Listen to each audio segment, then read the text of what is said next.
आजकल दांतों की प्रॉब्लम्स बढ़ती ही जा रही है और इन पर ध्यान देने की ज़रूरत है। पेश है Siraj dental clinic, one of the best dental service in Amritnagar Mumbra, वो भी आपके बजट में।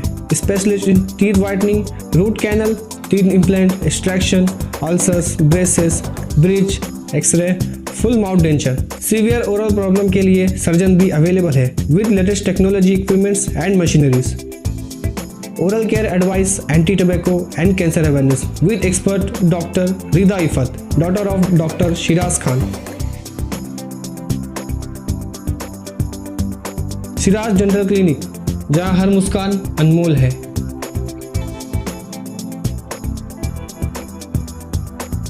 मैं इस्लामुद्दीन खान और आप देख रहे हैं प्रहार टाइम्स। सोशल मीडिया में एक वीडियो जो वायरल हो रही थी, जिसमें एक बुज़ुर्ग शख्स ट्रेन में दिखाई दे रहे हैं और करीब 15 से 20 युवक उस बुज़ुर्ग शख्स की पिटाई कर रहे हैं। हालांकि उस बुज़ुर्ग शख्स का जो नाम है अशरफ अली सैयद हुसैन, उम्र 72 साल है। अब इस पूरे मामले को लेकर थाने जीआरपी ने जो है शिकायत दर्ज की है और एक डेलीगेशन भी गया था जो रेलवे के डीसीपी हैं, उनसे मुलाकात की और जो है एफआईआर जो दर्ज की गई है उसमें धाराएं और बढ़ाने की भी मांग की गई है। दरअसल ये जो बुज़ुर्ग हैं ये जलगांव से कल्याण आ रहे थे अपने रिश्तेदार के यहाँ पर और इनके पास जो है मांस था और उसी मांस को लेकर और ये भी बताया जा रहा है कि सीट को लेकर जो है विवाद हुआ और जिसके बाद उस बुज़ुर्ग शख्स के साथ जो है 15 से 20 युवक जो है मारपीट की, बदतमीज़ी की।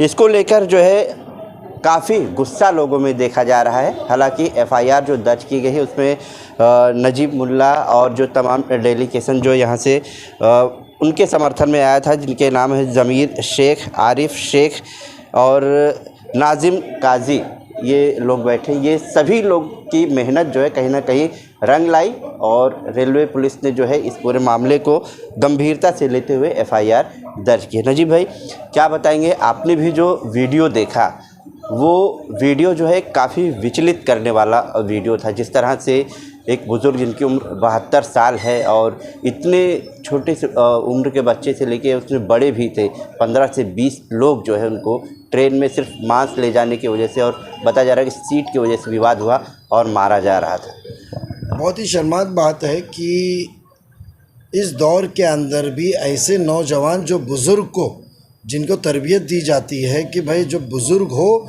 तो उसकी इज़्ज़त की जाए, बट इज़्ज़त ना करते हुए उसके चेहरा, सुन्नती चेहरा देख के तासुब पने से जो बर्ताव उन्होंने किया, ऐसे लोगों को तो बेशक कौम ने नहीं, पूरी आवाम ने माफ़ नहीं करना चाहिए।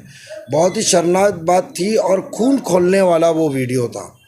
मुझे मानता है कि नौजवानों के सब आधे से ज़्यादा खून खोले थे। व्हाट्सएप आप देखेंगे तो जो तरीके से वो वीडियो फिल्म शूट करके जो फैलाया गया था, तो कड़ी से कड़ी सज़ा देनी चाहिए, ऐसा हमें लगता है।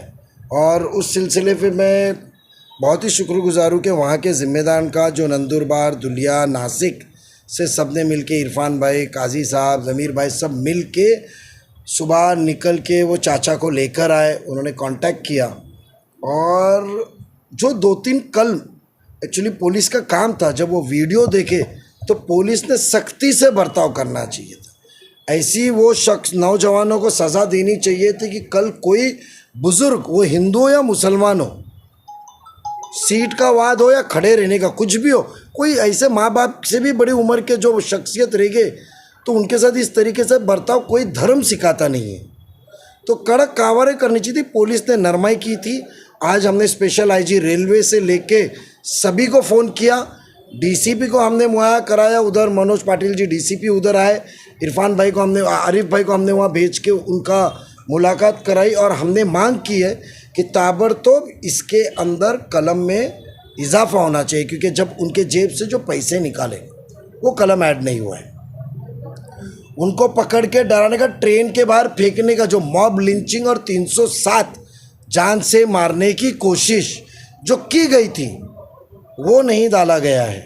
हमने डिमांड की है कि इंशाल्लाह कोर्ट से भी हम गवाही करेंगे। हमने वकील भी इंतज़ाम करके दिया है और हमारा हुसैन साहब, सैयद साहब के तरफ से, अशरफ अली हुसैन सैयद साहब की तरफ से, वो हमारा वकील भी खड़ा रहेगा कि भाई उनको इंसाफ दिलाना हमारा काम है।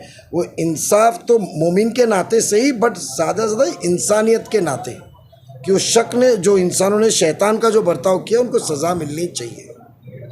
ये भी देखा जा रहा है कि एक ऐसा ट्रेंड चल गया है कि कोई मांस लेके जा रहा है और कुछ लेके जा रहा है, ऐसा चेक करके और एक मॉब बना के जो है मारपीट की ऐसी घटनाएं सामने आ रही। कहीं ना कहीं जो ये घटना सामने आई, इस पे जो है रेलवे प्रशासन को खुद से संज्ञान लेना चाहिए था, इस पे वीडियो के आधार पे, और जो है कड़ी कार्रवाई करनी चाहिए थी।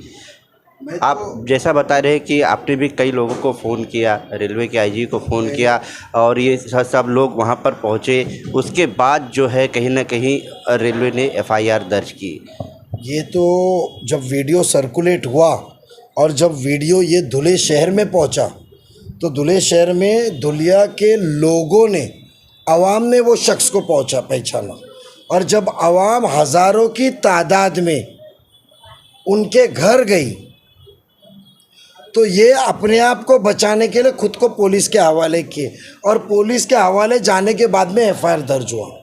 हम उसकी ताकीद करते, इसका मेमोरेंडम हम ज़रूर देंगे, और इसके ऊपर ज़रूर हम मांग करेंगे कि ये आवाम उनके घर तक नहीं पहुंचती, दुनिया की आवाम उनको पहचानती नहीं। वीडियो के आधार पे पहचान हुई, फिर वहाँ के लोग जो है घर गए, अच्छा, 1000-2000 की तादाद में वहाँ की आवाम, वो वीडियो देखने के बाद गुस्से में वो घर गए। जब उनके घर में पहुँचे तो खुद को बचाने के लिए पुलिस स्टेशन भागे, और पुलिस स्टेशन में बैठे और कहा, जब पुलिस ने देखी ये वीडियो और ये चीज़ है, जब आवाम ने बताई कि तुमने इनको पनाह क्यों दी है, ये बहुत बड़े गुनहगार हैं, इन्होंने इतनी बड़ी बुजुर्ग शख्सियत को मारा कैसा, इस तरीके से बढ़िया इंसानियत नहीं सिखाता है। तो वो अपने आप को बचाने के लिए वो पुलिस प्रशासन को बताया गया, वो रेलवे अधिकारियों को, और उन्होंने बाद में थाना शहर के अंदर गुनाह दाखिल किया।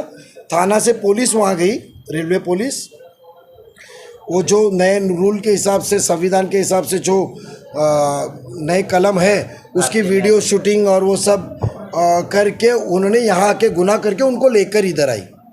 आवाम गई नहीं होती तो ये गुनाह दाखिल हुआ नहीं था। आरिफ भाई, आप क्या बताएंगे? आप लोग सुबह यहाँ आए, थाने जीआरपी में जो है एफआईआर दर्ज कराई है, तो एफआईआर दर्ज कराने के लिए ऐसा था कि जो खानदेश का माहौल है वो इस वीडियो को देखकर बहुत उलझा हुआ था।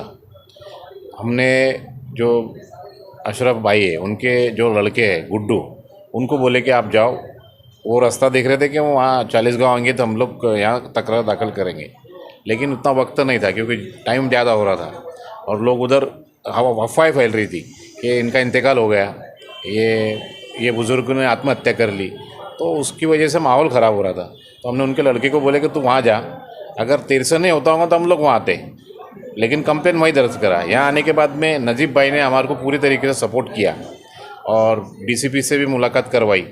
डीसीपी से हमारी मांग थी कि जो आपने जो कल में जो शादी लगाई हुई जेएमएफसी नहीं लगाते हुए, हमने भी उनको भी ये बताया कि साहब अगर ये आपके कोई बुज़ुर्ग होते और उनके साथ ऐसा होता तो आप क्या यही कलमे लगाते? ये जो बच्चे हैं, और उससे भी बड़ी बात ये है कि ये जो थे ये आ रहे थे पुलिस भर्ती के लिए, जिन्होंने मारा है, तो पुलिस भर्ती के लिए जो आ रहे थे, ऐसे लोग इस तरीके की हरकतें कर रहे हैं तो कहाँ जा रहा महाराष्ट्र, कहाँ जा रहा देश, और कहाँ इनके संस्कार की, इनके माँ बाप ने इनको क्या संस्कार दिए कि दादा की उम्र के इंसान को मार रहे, हाथ उठा रहे, हाथ छोड़ रहे। और मांस बोले तो क्या, मांस बोले तो बीफ, वो इसका था, बफेलो का था, वो कोई दूसरा नहीं था। उनको चाकू बता के बोल रहे कि हम तुमको जो बोल रहे वो बोलो कि ये गौ मांस है, ऐसा बोलो। उनके खिस्से में से पैसे निकाल लिए, उनको बाहर फेंकने की धमकी दिए। इतने सारे वारदात होने के बाद पैसे कितने? पैसे उनके कुछ 2800 रुपये थे किस्से में, वो 2800 रुपये निकाले खींच के, और पुलिस बोल रही है कि गुम गए। ये भी एक पुलिस की मतलब बचाने की एक तरीका लग रहा है। तो इसकी वजह से यहाँ जो कुछ हुआ, नजीब भाई ने भी बहुत साथ दिए, लेकिन पुलिस ने जो थोड़े बचाव तंत्र किया ना, तो उससे हम नाराज़ हैं। गलत हुआ, नाराज़, उससे नाराज़ हैं और नाराज़ ही रहेंगे आगे भी, जब तक ये हमको सप्लीमेंट्री स्टेटमेंट देने लगे। आपने एक मेमोरेंडम दिया है, तो उसमें क्या पॉइंट दिया है आपने कि आगे जो है इसमें धाराएं बढ़ाई जाए? Attempt to murder, attempt to murder जो धक्का मार के बाहर फेंकने की तैयारी थी उनकी, वो उसके लिए अटेम्प्ट टू मर्डर लगने चाहिए 307। और किसी में जो हाथ डाल के पैसे खींचे तो ये दरोड़ा है, तो ये दरोड़ा लगने चाहिए। सेशन कमिट एक भी कल में पुलिस ने नहीं लगाई, उसका हमको खंत है, उसका हमको मतलब उसका हम खंडन करते पुलिस का। ये गलत काम की पुलिस ने एक तो भी सेशन कमिट कलम लगाने चाहिए थी, उन्होंने सेशन कमिट कलम नहीं लगाई। तो ये उसके अंदर ऐसा दिख रहा है कि पुलिस कहीं ना कहीं उनको बचा रही, और ये बचाने वाला मामला नहीं है, क्योंकि ये सिर्फ हिंदू और मुसलमान वाला मामला नहीं है, ये इंसानियत वाला मामला है। बुज़ुर्ग है और बच्चे हैं, इस तरीके की हरकतें अगर कर रहे हैं तो ये बहुत गलत बात है, ये ठीक नहीं है।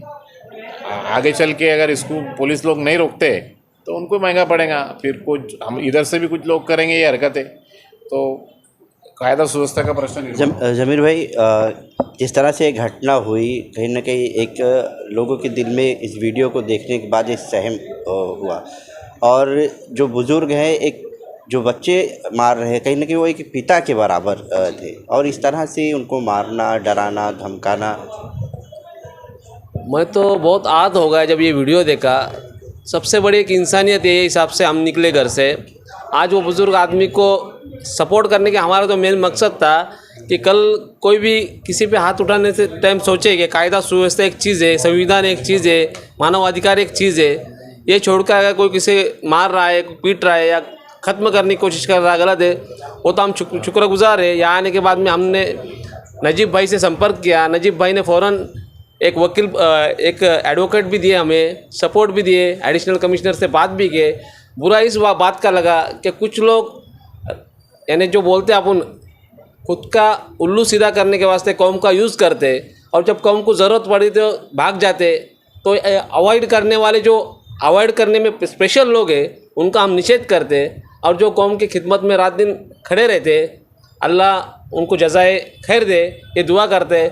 और ऐसी मुश्किल हालत में जो कौम के साथ सच्चा खड़ा होगा वही सच्चा नेता है, ये मैं संदेश ये बात से देना चाहता हूँ। नाजिम भाई, आप क्या बताएंगे? पूरा मामले में आप भी इन लोग के साथ में थे।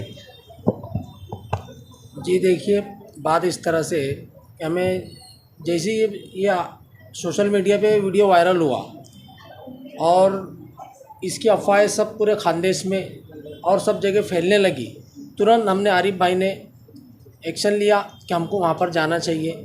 सबसे पहले हमने चाचा के लड़के से कांटेक्ट किया कि यहाँ पर जो गलत अफवाहें चल रही है कि चाचा ने आत्महत्या कर ली है और चाचा ने सुसाइड कर लिया है, तो ये अफवाह फैलने से ज़्यादा और आवाम के अंदर ज़्यादा इसका रोज़ फैलगा और माहौल ख़राब होने के ज़्यादा इम्कान हो गए। तो हमने उनके लड़के से संपर्क किया, बातचीत की और उनसे कहा सबसे पहले आप एक ऐसे सोशल मीडिया पे वीडियो बनाइए कि मेरे वालिद साहब खैरियत से है, सब ठीक है, किसी तरह से गलत अफवाह ना फैलाएं।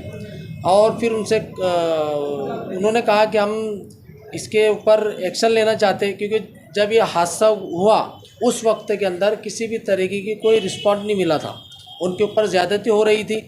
फिर चाचा ने दूसरे रोज़ तीसरे रोज़ संपर्क किया और फिर एफआईआर को दर्ज करने के लिए, है ना, पुलिस से मदद हासिल की। और जब पुलिस उनके घर पर उनके एफआईआर दर्ज करने के लिए और उनका स्टेटमेंट लेने के लिए पहुंची, तो चाचा सही तरीके से उनको दे नहीं पाए, जो यानी उनके ऊपर जो ज़्यादती हुई थी पूरी तरीके से बता नहीं पाए कि मेरे साथ में क्या ज़्यादती हुई, है ना।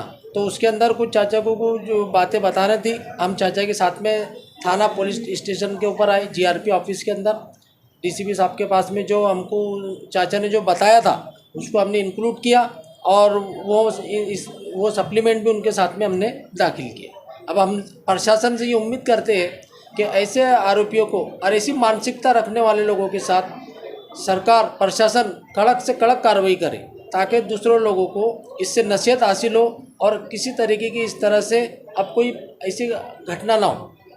अरे भाई, अभी बुजुर्ग चाचा की तबीयत कैसी है और क्या घर पे भेज दिया गया है उन्हें या फिर कहाँ पे? अभी उनकी तबीयत तो अच्छी है, लेकिन घर पे नहीं भेजे, यहीं रुकाए हुए हैं, क्योंकि कल उनको और कुछ एक टेस्ट बाकी है। पुलिस ने मेडिकल करवाया था, तो मेडिकल में आँख का डॉक्टर नहीं होने की वजह से उनकी आँख की मेडिकल नहीं हो सकी, क्योंकि आँख पर ही ज़्यादा मार लगी उनको। मुंह पर ही मारे वो लोग ने ज़्यादा, तो वो बाकी है उसके लिए उनको यहाँ। और तबीयत मतलब इतना 75 बरस का आदमी, उसको 12-12, 15-15 लोग मारेंगे तो उसकी तबीयत कैसे अच्छी रहने वाली है। उनकी तबीयत तो 61-62 ही है। अल्लाह भरोसे है, देखते अभी आगे क्या होता है। हालांकि इस पूरे मामले को लेकर थाने जीआरपी में एफआईआर दर्ज की गई है और बताया जा रहा है कि जो बुज़ुर्ग है उनके चेहरे पर काफ़ी चोट लगी है, मेडिकल भी कराया गया है और आगे भी लेटर दिया गया है कि इस पूरे मामले में जो धाराएं लगी हैं उन धाराओं को जो है और बढ़ाया जाए।